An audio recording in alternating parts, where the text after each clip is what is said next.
Friends, welcome to my channel. First time ನನ್ನ channel ನೋಡ್ತಾ ಇದ್ದರೆ ಸಬ್ಸ್ಕ್ರೈಬ್ ಮಾಡ್ಕೊಳ್ಳಿ ಫ್ರೆಂಡ್ಸ್. ಇವತ್ತು ಸ್ಕೇಲ್ ಬಗ್ಗೆ ಒಂದು ಇನ್ಫಾರ್ಮೇಷನ್ ಕೊಡೋಣ ಅಂತ. ಇದು ಕರ್ವ್ ಸ್ಕೇಲ್ ಅಂತ. ಈ ಸ್ಕೇಲಿಂದ ನಾವು ಎಷ್ಟು ಈಸಿಯಾಗಿ ಕಟಿಂಗ್ ಮಾಡ್ಬೋದು ಅಂತ ತೋರಿಸೋಣ ಅಂತ. ಇದು ಕಟಿಂಗ್ ಗೊತ್ತಿರೋರ್ಗೇನು ಅಷ್ಟು ಇದರ ಅವಶ್ಯಕತೆ ಇಲ್ಲ, ಇದ್ರೂ ತುಂಬ ಒಳ್ಳೆಯದೇನೆ. ಆದರೆ ಬಿಗಿನರ್ಸ್ ಈಗ ಕಲಿತಾ ಇರ್ತಾರಲ್ಲ ಅವ್ರಿಗಂತೂ ಇದು ತುಂಬ ಅವಶ್ಯಕತೆ ಇರುತ್ತೆ. ಅವ್ರಿಗೆ ಇದು ಮಂತ್ರದಂಡ ಇದ್ದಾಗೆ. ಇದನ್ನು ನೀವು ಎಲ್ಲೆಲ್ಲಿ ಯಾವ ರೀತಿ ಯೂಸ್ ಮಾಡ್ಬೋದು ಅಂತ ತೋರಿಸ್ತೀನಿ. ಈ ಸ್ಕೇಲ್ ಇದ್ದುಬಿಟ್ರೆ ನೀವು ಈಸಿಯಾಗಿ ತುಂಬ ಈಸಿಯಾಗಿ ಕಟಿಂಗ್ ಮಾಡಬಹುದು. ಯಾವ ರೀತಿಯಪ್ಪ ಅಂತ ನೋಡೋಣ ಬನ್ನಿ. ಇದು ನಾನು ಆ್ಯಕ್ಚುಲಿ ಇದು ಬೋಟ್ ನೆಕ್ ಮಾರ್ಕ್ ಮಾಡಿದ್ದೀನಿ ನೋಡಿ. ಇದು ಬ್ಯಾಕ್ ಡಿಸೈನ್ಗಿದು ನೋಡಿ. ಇಲ್ಲಿ ನಾವು ಈ ರೀತಿ ಕಟಿಂಗ್ ಬಾಕ್ಸ್ ಹಾಕ್ಕೊಂಡಿದ್ದೀನಿ. ಇವಾಗ ಇಲ್ಲಿ ಈ ರೀತಿ ತಿರುಗಿಸ್ಬೇಕು. ಇದನ್ನು ಈ ರೀತಿ ಇಟ್ಕೋಬೇಕು ಫ್ರೆಂಡ್ಸ್. ಈ ರೀತಿ ಇದು ಯಾವ ರೀತಿ ನಮಗೆ ಕಟಿಂಗ್ ಬೇಕು, ಇದು ಇಲ್ಲಿಂದ ಈ ಶೋಲ್ಡರಿಂದ ಇಲ್ಲಿವರೆಗೂ ನಮ್ಗೆ ಯಾವ ರೀತಿ ನೆಕ್ ಬೇಕು, ಯಾವ ರೀತಿ ಅಗಲ ಬೇಕಾ, ಈ ರೀತಿ ಹಿಂಗೆ ಅಗಲ ಬೇಕು ಅಂದರೆ ಈ ರೀತಿ, ಸ್ವಲ್ಪ ಕ್ರಾಸ್ ಆಗಬೇಕು ಅಂದರೆ ಈ ರೀತಿ, ನಮಗೆ ಯಾವ ಶೇಪಲ್ಲಿ ಬೇಕೋ ಅದನ್ನು ಇದನ್ನ ಇಟ್ಕೊಂಡು ಈ ರೀತಿ ತಿರುಗಿಸ್ಕೊಂಡ್ರೆ ಸಾಕು ಫ್ರೆಂಡ್ಸ್. ನೋಡಿ, ಈ ರೀತಿ ಇಟ್ಕೊಂಡು ತಿರುಗಿಸ್ಕೊಂಡ್ಬಿಟ್ರೆ ಅದು ಸೇಫು ನೀಟಾಗಿ ಬರುತ್ತೆ. ಮತ್ತು ಇದು ಆರ್ಮಲ್ ರೌಂಡ್ ಹತ್ರ, ಇಲ್ಲಿ ಆರ್ಮಲ್ ರೌಂಡ್ ಹತ್ರನೂ ಅಷ್ಟೇ. ಇದು ನಮಗೆ ಚಿಕ್ಕ ಬ್ಲೌಸ್ ಇದು ನಾನು 1 ಇಂಚಿಗೆ ಮಾರ್ಕ್ ಮಾಡ್ಕೊತೀನಿ. ಇಲ್ಲಿ ಇದು ಸೊಂಟದ ಸುತ್ತಳತೆ 26 ಇಂಚಿದೆ. ಇದು 1 ಇಂಚಿಗೆ ಮಾರ್ಕ್ ಮಾಡಿ ಇವಾಗ ಇಲ್ಲಿಂದ ನಾನು ಇದು ಕ್ರಾಸಾಗಿ ಜಾಯಿಂಟ್ ಮಾಡ್ಕೋಬೇಕು. ನೋಡಿ, ಈ ರೀತಿ ಏನಾದರೂ ಇಟ್ಕೋಬೋದು. ನಿಮ್ಗೆ ಯಾವ ರೀತಿ ಅನುಕೂಲ ಆಗುತ್ತೆ ಆ ರೀತಿ. ನಿಮಗೆ ಇವಾಗ ಇದು ಯಾವ ರೀತಿ ಕರೆಕ್ಟಾಗಿ ಅನಿಸುತ್ತೆ ನೋಡಿ. ಇದು ಕರೆಕ್ಟಾಗಿದೆ. ಒಂದೊಂದು ಸಲ ಇದನ್ನು ಈ ರೀತಿ ಇಟ್ಕೋಬೇಕು, ಇಲ್ಲ ಒಂದೊಂದು ಸಲ ಈ ರೀತಿ ಇಟ್ಕೋಬೇಕಾಗುತ್ತೆ ನೋಡಿ. ಈ ರೀತಿ ಹಂಗೆ ಯಾವ ರೀತಿ ಅದು ಕರೆಕ್ಟಾಗಿ ಅಡ್ಜಸ್ಟ್ ಆಗುತ್ತೆ. ಕ್ರಾಸು ಇದು ನಮಗೆ ಹಿಂಗೆ ತಿರುಗಿಸ್ತಾ ಹೋದರೆ ಒಳಗಡೆ ಹೋಗುತ್ತೆ. ಇದು ಹಿಂಗೆ ತಿರುಗಿಸ್ತಾ ಹೋದರೆ ಮೇಲೆ ಬರುತ್ತೆ. ನಿಮಗೆ ಯಾವ ಶೇಪ್ ಬೇಕೋ ಅಲ್ಲಿಗೆ ನಿಲ್ಲಿಸ್ಕೋಬೇಕು. ಇವಾಗ ಮಾರ್ಕ್ ಮಾಡಿದ್ದೀನಲ್ಲ, ಈ ಮಾರ್ಕಿಗೆ ನಾನು ಇಲ್ಲಿ ಈ ರೀತಿ ಸ್ಟಾಪ್ ಮಾಡಿದ್ದೀನಿ. ಇವಾಗ ನೋಡಿ, ಇಲ್ಲಿಂದ ಈ ರೀತಿ ಕ್ರಾಸಾಗಿ ಜಾಯಿಂಟ್ ಮಾಡಿಕೊಂಡ್ರೆ ನೋಡಿ ನೀಟಾಗಿ ಜಾಯಿಂಟ್ ಬಂತು. ಇಲ್ಲಿ ಜಾಸ್ತಿ ಹಿಂಗೆ ತಿರುಗಿಸಿ ಮಾಡಿ ಹಿಂಸೆ ಪಡೋ ಅಷ್ಟಿರಲ್ಲ. ಮತ್ತು ಇದು ನಾನು ಇಲ್ಲೊಂದು ಡಿಸೈನ್ ಮಾಡಬೇಕು. ಬೋಟ್ ನೆಕ್ ಬ್ಯಾಕ್ ಇದು ಹಿಂದೆದು ಬಂದ್ಬಿಟ್ಟು ಇಲ್ಲಿ ನಾನು 3 ಇಂಚಿಗೆ ಇಲ್ಲಿ ಡಿಸೈನ್ಗೆ ಮಾರ್ಕ್ ಮಾಡಿದ್ದೀನಿ. ಈ ಕಡೆ 3 ಇಂಚು, ಇಲ್ಲಿ 3 ಇಂಚು, ಹಿಂಗೆ ಬಂದ್ಬಿಟ್ಟು 4 ಕಾಲಿದೆ. ಇದು ಡೀಪ್ ಬಿಟ್ಟು ನಾನು ಇಲ್ಲಿ ಮಾರ್ಕ್ ಮಾಡ್ಕೊಂಡಿದ್ದೀನಿ. ಇದನ್ನು ಯಾವ ರೀತಿ ಆಲ್ರೆಡಿ ನಾನು ಮಾಡಿದ್ದೀನಿ ನೋಡಿ. ಇದನ್ನು ತೋರಿಸ್ತಾ ಇದ್ದೀನಿ. ಈ ರೀತಿ ಇಟ್ಕೋಬೇಕು. ಇದನ್ನು ಈ ರೀತಿ ಇಟ್ಕೊಂಡು ಈ ರೀತಿ ಮಾಡಬೇಕು ನೋಡಿ. ಈ ರೀತಿ ಶೇಪ್ ಅಂತು. ಇವಾಗ ಇದು ಈ ಶೇಪ್ ಯಾಕೆ ತೆಗಿಬೇಕಂದ್ರೆ ಈ ರೀತಿ ತೆಗಿಬೇಕು. ಇದನ್ನು ಈ ರೀತಿ ಇಟ್ಕೊಂಡು ಈ ರೀತಿ ನೋಡಿ, ಇದೊಂಥರ ಡಿಸೈನ್ ಬಂತು. ಇವಾಗ ಇಲ್ಲ ಡ್ರಾಪ್ ಶೇಪಲ್ಲಿ ಬೇಕು ಅಂದರೆ ಈ ರೀತಿ ಇಟ್ಕೋಬೋದು. ಈ ರೀತಿ ಹೀಗೆ ಈ ರೀತಿ ಇಲ್ಲಿಂದ ನಾವು ಈ ತೊಗೊಂಡು ಮತ್ತೆ ಇಲ್ಲಿಂದ ಈ ರೀತಿ ಜಾಯಿಂಟ್ ಮಾಡಿಕೊಂಡು ಇದು ಡ್ರಾಪ್ ಶೇಪ್ ಆಗುತ್ತೆ. ಇದು ಐಸ್ ಕ್ರೀಮ್ ಥರ ಇದೆ ಶೇಪ್. ಇದು ಈ ಥರ ಇದು ಮಾಮೂಲಿ ಇದು ಬೋಟ್ ನೆಕ್ ಬ್ಲೌಸ್ ಆಯಿತು. ನಾರ್ಮಲ್ ಬ್ಲೌಸು ಬಂದುಬಿಟ್ಟು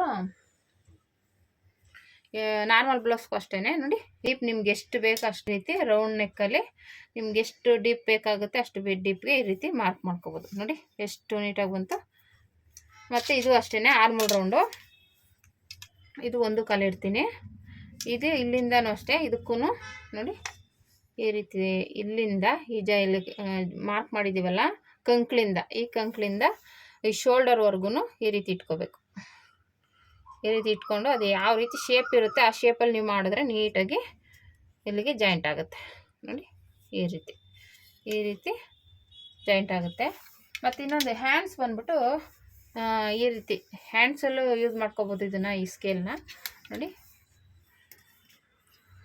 ಈ ರೀತಿ ನಾವಿಲ್ಲಿ ಕಂಕ್ಳದ್ದು ಜಾಯಿಂಟ್ ಇದೆಯಲ್ಲ ಈ ರೀತಿ ಇಟ್ಕೊಂಡು ನೋಡಿ, ಆಲ್ರೆಡಿ ಕಟ್ ಮಾಡಿದ್ದೀನಿ. ಈ ರೀತಿ ಇಟ್ಕೊಂಡು ಈ ರೀತಿ ಮಾರ್ಕ್ ಮಾಡ್ಕೋಬೇಕು. ಮಾರ್ಕ್ ಮಾಡಿಕೊಂಡು ಈ ರೀತಿ ಕಟ್ ಮಾಡ್ಕೊಳ್ಳೋದು ಫ್ರೆಂಡ್ಸ್. ಈ ರೀತಿ ಇಲ್ಲಾಂದರೆ ಹೀಗೆ ನಿಮಗೆ ಯಾವ ರೀತಿ ಅಡ್ಜಸ್ಟ್ ಆಗುತ್ತೆ ನೋಡ್ಕೋಬೇಕು. ಆ ರೀತಿ ಈ ರೀತಿನೇ ಜಾಸ್ತಿ ಇದಕ್ಕೆ ಕಂಫರ್ಟಬಲ್ ಆಗೋದು ನೋಡಿ. ಇಲ್ಲಿಂದ ಇಲ್ಲಿವರೆಗೂ ಈ ರೀತಿ ಇಟ್ಕೊಂಡು ಹಿಂಗೆ ಕ್ರಾಸಾಗಿ ಕೆಳಗಡೆ ಇಲ್ಲಿಗೆ ಬರಬೇಕು. ಹಿಂಗೆ ಬಂದು ಹಿಂಗೆ ಜಾಯಿಂಟಿಂಗೆ ಸೇರಿಸ್ಬೇಕು. ಈ ರೀತಿ ಎಲ್ಲದಕ್ಕೂ ಇದು ಕಟ್ಟಿಂಗಲ್ಲಿ ನೀವು ಪ್ರತಿಯೊಂದಕ್ಕೂ ಮುಂದೆಗೂ ಯೂಸ್ ಮಾಡ್ಬೋದು. ಮುಂದೆಗೆ, ಬ್ಯಾಕ್ಗೆ, ಕಂಕ್ಳ ಹತ್ರ, ಹ್ಯಾಂಡ್ಸ್ಗೆ, ಈ ರೀತಿ ಎಲ್ಲದರಲ್ಲೂ ಈ ಸ್ಕೇಲ್ನ ಯೂಸ್ ಮಾಡ್ಕೋಬೋದು. ತುಂಬ ಉಪಯೋಗ ಆಗುತ್ತೆ. ಅದಕ್ಕೋಸ್ಕರ ಈ ಸ್ಕೇಲ್ನ ನೀವು ಬಿಗಿನರ್ಸು ಫಸ್ಟು ಈ ಸ್ಕೇಲ್ ತೊಗೊಂಬಿಡಿ. ಈ ಸ್ಕೇಲ್ ತೊಗೊಳೋದ್ರಿಂದ ನಿಮಗೆ ಈ ರೀತಿ ಫುಲ್ಲು ಕನ್ಫ್ಯೂಷನ್ ಇರೋಲ್ಲ. ಎಲ್ಲೂ ಇಲ್ಲಿಗೆ ಕ್ರಾಸಾಗಿ ಹಿಂಗೆ ಇಲ್ಲಿ ಎಷ್ಟು ಕಪ್ಪ ತಿರುಗಿಸ್ಬೇಕು, ಇಲ್ಲಿ ಬರ್ತಾ ಬರ್ತಾ ಚಿಕ್ಕದಾಗುತ್ತೆ ಇಲ್ಲ ದೊಡ್ಡದಾಗುತ್ತೆ, ಆ ಥರ ಏನು ಪ್ರಾಬ್ಲಮ್ ಇರಲ್ಲ. ಕರೆಕ್ಟಾಗಿ ಇದು ನೋಡಿ, ಇದು ತುಂಬ ಉಪಯೋಗ ಆಗುತ್ತೆ. ಇದನ್ನು ಬಂದ್ಬಿಟ್ಟು ನೋಡಿ, ಇವಾಗ ಇಲ್ಲಿ ನಾನು ಮಾರ್ಕ್ ಮಾಡಿದ್ದೀನಿ, ಇದು ಜಾಯಿಂಟು, ಸೈಡ್ ಜಾಯಿಂಟ್ದು. ಇವಾಗ ಇಲ್ಲಿಗೂ ಈ ರೀತಿ ಮಾರ್ಕ್ ಮಾಡ್ಕೊಬೋದು ನಾವು.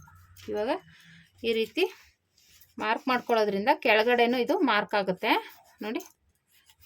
ಈ ರೀತಿ ಮಾಡೋದ್ರಿಂದ ಇವಾಗ ನೋಡಿ, ಇಲ್ಲಿ ಕೆಳಗಡೆನೂ ಮಾರ್ಕ್ ಇದೆ. ನಾವು ಇಲ್ಲಿ ಕೆಳಗಡೆ ಮಾರ್ಕ್ ಮಾಡೋ ಅಷ್ಟೇ ಇಲ್ಲ, ಈ ಮಾರ್ಕ್ ಇರೋದ್ರಿಂದ ನಮಗೆ ಸಲೀಸಾಗಿ ಇಲ್ಲಿ ಸ್ಟಿಚ್ ಬರಬೇಕು ಅನ್ನೋದು ಗೊತ್ತಾಗ್ಬಿಡುತ್ತೆ. ಇದಾದಮೇಲೆ ಮತ್ತೆ ನಾವು ಇದು ಶೇಪ್ ತೆಗಿಬೇಕಲ್ವಾ, ಆವಾಗ ನಾವು ಇಲ್ಲಿ ಮಾರ್ಕ್ ಮಾಡ್ಕೋಬೇಕು. ಇವಾಗ ಕೆಳಗಡೆ ಇನ್ನೊಂದು ಪೀಸ್ ಇದ್ದಾಗ, ಫ್ರಂಟ್ ಪೀಸು ಮುಂದೆ ಪೀಸ್ ಇದ್ದಾಗ ಅದಕ್ಕೆ ಇಲ್ಲಿ ಈ ರೀತಿ ಮಾಡ್ಕೋಬೇಕು. ಇವಾಗ ಈ ರೀತಿ ಮಾಡಿದಾಗ ಆವಾಗ ನಮಗೇನಾಗುತ್ತೆ, ಇಲ್ಲಿ ಇದನ್ನು ನೋಡಿಕೊಂಡು ನಾವು ಕೆಳಗಡೆ ಪೀಸನ್ನು ಮಾರ್ಕ್ ಮಾಡಿಕೊಂಡು ಕಟ್ ಮಾಡ್ಕೋಬೋದು. ಇದು ತುಂಬ ಹೆಲ್ಪ್ ಆಗುತ್ತೆ. ನೀವು ರೌಂಡ್ ಶೇಪಲ್ಲಿ ಇವಾಗ ಇನ್ನೊಂದು ಬ್ಲೌಸ್ ಹೊಲಿಬೇಕು ಅಂತಿರ್ತೀರ, ಆವಾಗ ಅದನ್ನು ಹಿಂಗೆ ಇಟ್ಬಿಟ್ಟು ಈ ರೀತಿ ಮಾರ್ಕ್ ಮಾಡ್ಕೋಬೋದು. ಈ ರೀತಿ ಮಾರ್ಕ್ ಮಾಡಿದಾಗ ಮಾರ್ಕ್ ಬೀಳುತ್ತೆ. ಇಲ್ಲ ಕ್ಯಾನ್ವಾಸ್ ಕಟ್ ಮಾಡ್ತಾ ಇರ್ತೀರಾ, ಕ್ಯಾನ್ವಾಸ್ ಮೇಲೆ ಈ ರೀತಿ ಇಟ್ಕೊಂಡು ಇದರಿಂದ ಈ ರೀತಿ ಮಾರ್ಕ್ ಮಾಡಿಕೊಂಡು ಆಮೇಲೆ ಕಟ್ ಮಾಡ್ಕೋಬೋದು.